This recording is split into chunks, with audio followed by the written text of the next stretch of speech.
Hello, welcome back to my YouTube channel. ಎಲ್ಲರೂ ಹೇಗಿದ್ದೀರಾ? ಎಲ್ಲರೂ ಚೆನ್ನಾಗಿದ್ದೀರಾ ಅಂತ ನಾನು ಅಂದ್ಕೊಂಡಿದ್ದೀನಿ.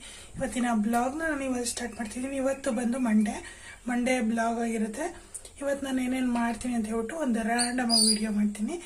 ಇವತ್ತು ಏನಪ್ಪ ಅಂದರೆ, ಅದರಲ್ಲೂ ಸ್ಪೆಷಲ್ ಏನು ಅಂದರೆ, ಇವತ್ತು ನಮ್ಮ ಗಿಡದಲ್ಲಿ ತುಂಬಾ ಹೂವು ಬಿಟ್ಟಿದೆ.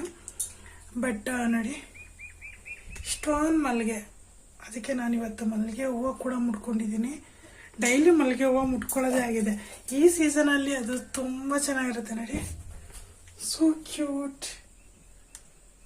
ನನಗೆ ಹಂಗೆ ತೋರ್ಸೋದಕ್ಕಾಗ್ತಿಲ್ಲ. ಅದಕ್ಕೆ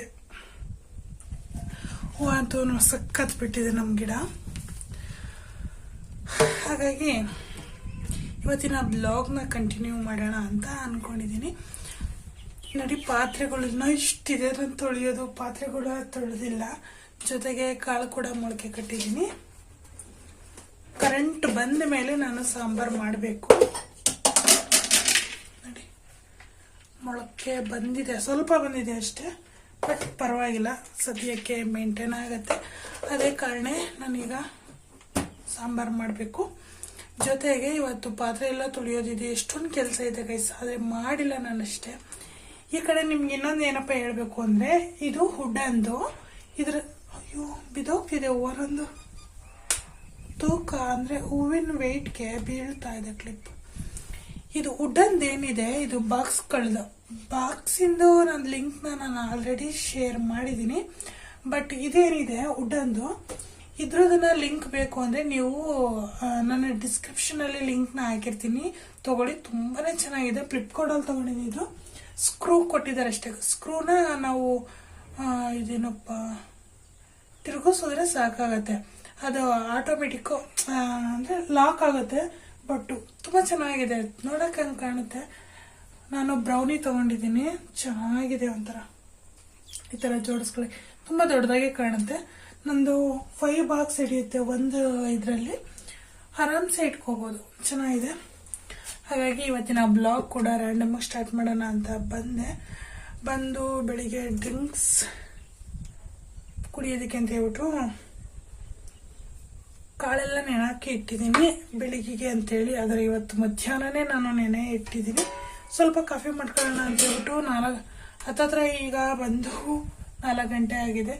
ಹಾಗಾಗಿ ನಾನು ಕಾಫಿ ಮಾಡೋಣ ಸ್ವಲ್ಪ ಅಂತ ಹೇಳ್ಬಿಟ್ಟು ಅಂದರೆ ಈ ಹೂವೆಲ್ಲ ಕಟ್ಟಿದ್ನಲ್ಲ, ಸ್ಮೆಲ್ಗೆ ನನಗೆ ತಲೆ ಎಲ್ಲ ಜಿಮ್ ಹಿಡ್ದ್ಬಿಟ್ಟಿತ್ತು. ಹಾಗಾಗಿ ಕಾಫಿ ಮಾಡ್ಕೊಳ್ಳೋಣ ಅಂತ ಬಂದೆ. ಕಾಫಿ ಕೂಡ ರೆಡಿ ಆಗೋಯ್ತು. ಅಂದರೆ ಬ್ರೂ ಮತ್ತು ಸಕ್ಕರೆ ಹಾಕೊಂಡ್ಬಿಟ್ಟು, ಅದಕ್ಕೆ ನಾನು ಏನು ಮಾಡ್ತೀನಿ ಅಂದರೆ ಹಾಲನ್ನ ಸೇರಿಸ್ಕೋತೀನಿ. ಹಂಗೆ ಮಾಡಿಬಿಟ್ರೆ ಬೇಗ ಆಗೋಗ್ಬಿಡುತ್ತೆ. ಹಾಗಾಗಿ ನಾನು ಅಷ್ಟನ್ನ ಮಾಡ್ಕೊಂಡ್ಬಿಡ್ತೀನಿ. ಕಾಫಿ ಕೂಡ ರೆಡಿ ಆಯಿತು. ಈಗ ಕಾಫಿನ ಕುಡಿದು ನಿಮಗೆ ಒಂದು ರೆಮಿಡಿ ತೋರಿಸೋಣ ಅಂತ ಅಂದ್ಕೊಂಡಿದ್ದೀನಿ. ಮಲ್ಲಿಗೆ ಸ್ಮೆಲ್ಗೆ ಹೆಂಗಾಗಿದೆ ಅಂದರೆ, ನನಗೆ ತುಂಬ ತಲೆಯೆಲ್ಲ ಒಂಥರ ಭಾರ ಥರ ಆಗೋಗ್ಬಿಟ್ಟಿತ್ತು.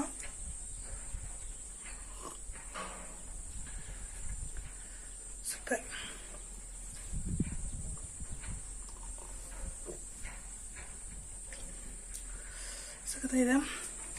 ಈಗ ರೆಮಿಡಿನ ನೋಡ್ಕೊಂಬರೋಣ ಬನ್ನಿ.